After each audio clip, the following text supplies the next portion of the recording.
TomoNews presents Amazon. The sky's the limit for Amazon's flying warehouses. Amazon has filed a patent for a self-driving airship that can store inventory and be used as a base to launch delivery drones. Amazon's airborne fulfillment centers would hover at an altitude of 45,000 feet and be the focal point of a network of unmanned aerial vehicles. The self-driving airships would carry a cargo of Amazon products and unmanned drones to deliver goods to customers. According to a patent filed by Amazon, the drones would navigate horizontally to their destination and would use little to no power. The airships would be replenished by smaller unmanned service vehicles, which could carry workers, drones, fuel, and inventory. One potential use of the airships could be for large events, such as concerts or football games, where they could be used to deliver souvenirs or food. The patent for the Amazon airship was filed in 2014, but only came to light last week. Amazon has successfully tested deliveries by drone in the UK and is waiting for federal approval to roll out the service in the United States. Amazon opens a grocery store that could be a job killer. Amazon is opening a grocery store in downtown Seattle early next year where customers can make their purchases without waiting in checkout lines. To make a purchase at the Amazon Go grocery store, one would need an Amazon account and a smartphone with the Amazon Go app. Customers are admitted into the store after opening their Amazon Go app and scanning it on the turnstiles. The app generates a QR code that logs the customer into the store's network and connects to the customer's Amazon account. This prevents shoplifting, as the customer's identity is recognized and stored. The entire store is equipped with computer vision, sensor fusion, and deep learning technology. It can automatically detect when products are taken from the shelves and record them in virtual shopping carts. The products would be removed from the customer's virtual cart if they put them back on the shelves. When leaving the store, customers have to pass through turnstiles equipped with sensors that signal the app to calculate the costs of their purchases. Payments are then charged to the customer's Amazon account. According to the U.S. Bureau of Labor Statistics, about 3.4 million Americans work as cashiers. A consumer behavior research firm points out that Amazon's technology might wipe out 75% of typical grocery store staff. Amazon proposes new air rules for high-speed drone deliveries. On Tuesday, Amazon proposed new air traffic rules for controlling delivery drones at a NASA-sponsored conference in Mountain View, California. Amazon proposed that airspace under 200 feet be reserved for slow-moving drones and airspace between 200 and 400 feet for high-speed drones. No aircraft would be able to fly between 400 and 500 feet, and only manned aircraft could fly above 500 feet. High-speed delivery drones will file a flight plan with a central computer and download a list of obstacles and airspace to avoid.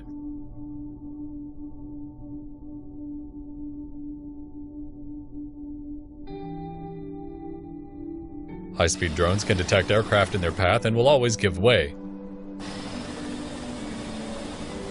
They can also detect smaller, unexpected obstacles like birds. The proposed regulations envision a future with thousands of drones sharing the sky, and Amazon hopes its proposal will speed the FAA's acceptance of its drone delivery model. FAA releases proposal for commercial drone use. Thanks to the FAA, the mass use of small drones for commercial purposes is one step closer to reality. The Federal Aviation Authority has released a new proposal for small commercial drones, which would allow unmanned aircraft weighing up to 55 pounds to fly in daylight hours. The drones will have to fly within sight of their pilots, must not fly higher than 500 feet, and may fly no faster than 100 miles per hour. Pilots must be age 17 or older and will have to pass a written aeronautical knowledge test every 2 years. Drones may not fly within 5 miles of an airport and are prohibited from flying over bystanders not involved in the drone's flight. Although the proposal could lift some restrictions on the current use of drones, it makes no provision for drone package delivery services or pipeline inspections. Is this the store of the future? Amazon's first cashier-free store in Seattle is now open to the public. nearly 14 months after it began a trial run for company employees. Customers enter the Amazon Go store via an app on their phones, which generates a QR code that is scanned on an electronic turnstile.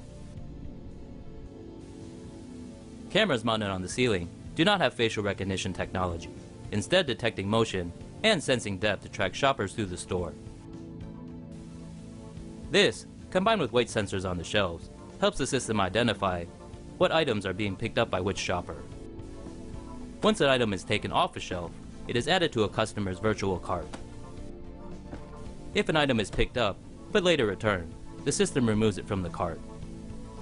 Once the customer finishes shopping and leaves the store, the cost of the items in the cart is calculated, and the total amount charged directly to the linked Amazon account.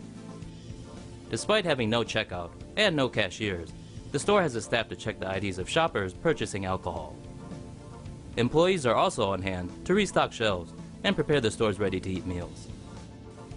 Amazon has said it might open Amazon Go stores in the future, but the plans are not immediate, and that the company wants to focus on its flagship store for now. Amazon's plans for a second headquarters sparks bidding frenzy. Billionaire businessman and owner Jeff Bezos wants to make it rain billions on a city near you. Amazon has announced it was looking to build a second headquarters in North America, setting up a bidding war amongst US states and Canadian provinces. The online retailer will reportedly spend north of $5 billion on the project that could employ up to 50,000 people over 2 decades. Potential American cities for Amazon's so-called HQ2 include Los Angeles, San Francisco, Salt Lake City, Austin, Dallas, Denver, Detroit, Memphis, Atlanta, Baltimore, Boston, Washington, D.C., and New York. North of the border in Canada, Toronto and Vancouver are reportedly in the running as well. Ultimately, it's up to Amazon to pick a place, but we're sure wherever they select will be some prime real estate. Ultrasonic micromanagement. Jeff Bezos and the folks at Amazon are taking employee micromanagement to a whole new level. The company recently patented designs for a wireless wristband to track warehouse workers' hands. The patent describes a system that steers employees' hands to the correct box. So if your hands go to the wrong place, that wristband is going to buzz like a TomoNews sub with notifications turned on. Now, the company told GeekWire the plan with this is to free up workers' wrists and eyes from scanners. So it's totally not for tracking those bathroom breaks, but hey, Amazon's already got that covered with reports of alleged timed toilet breaks. The Verge writes the technology seems dystopian, but we reckon it seems more Bizonian. Alexa wants you to say the magic word. Amazon has developed a new version of Alexa, its AI-powered voice assistant, to encourage children to say please and thank you when giving a command. Based on research done by ChildWise, kids who are used to shouting orders at Alexa, Google Assistant, or other virtual assistants might become aggressive when they interact with other humans. The research team said the kids they talked to said they never say please or thank you when talking to their devices. The new feature encourages this, and this prompts Alexa to reply with various responses like, "Thank you for asking so nicely," or "You're welcome." The free version of the free time service offers functions like set bedtime hours, switching off certain services like voice purchasing, and blocking songs with explicit lyrics. If you're willing to pay $2.99 per month, you will have more functions like alarms with the voices of well-known cartoon actors, access to a huge selection of child-focused audiobooks, and exclusive use of software from Disney and National Geographic.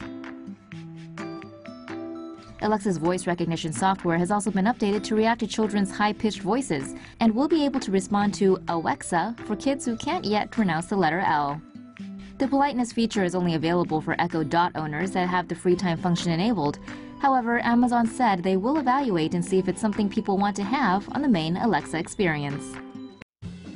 The future of Whole Foods after the Amazon takeover. Amazon's acquisition of Whole Foods will be a game changer in the grocery market, as the company may revolutionize almost every aspect of the operation. Other grocery stores may have no choice but to keep up with Amazon's technology innovation. Whole Foods currently has 3 seafood processing plants, a coffee roasting plant, 11 regional distribution centers, 3 regional commissary kitchens, and 4 bakehouses, all of which supply products to the stores. Industry experts say these are the places where Amazon could focus. Amazon may consider building a huge warehouse with the size up to 1 million square feet to serve Whole Foods and its own grocery initiatives, such as Amazon Fresh and Prime Pantry. The warehouses may be automated by utilizing robots in order to reduce labor costs. Robots may also be used to navigate aisles to check inventory in stores. In the long run, Amazon may consider eliminating cashiers and use auto checkouts instead. Amazon may use Whole Foods locations as distribution centers for its own grocery delivery service. Streamlining distribution and reducing labor costs could bring down the prices at Whole Foods, which would then pose a threat to traditional grocery stores. This may force other stores to also automate their procedures, which may eventually lead to layoffs. Amazon operates Amazon Go, a fully automated concept grocery store in Seattle. It can automatically detect when products are taken from the shelves and record selections in virtual shopping carts. Customers can make purchases without the aid of a cashier. Amazon said it has no plans to introduce that technology to Whole Food stores. Amazon wants to deliver junk to your parked car. If you're dumb enough to let Amazon into your house to drop off useless crap, you're more than likely dumb enough to let them in your car too. Amazon announced a new service this week that can get your ultra-unimportant purchases to you as quickly as possible. All you have to do is let couriers into your car. Instead of using smart locks and a cloud-connected camera to gain entry, Amazon uses embedded technology already in vehicles. The online retail juggernaut is partnering with GM and Volvo at first and offering this service in 37 cities across America. Packages that are too big or heavy, need a signature, or are worth over $1,300 aren't eligible for in-car delivery. Sounds like an Amazon amazing plan. What could possibly go awry?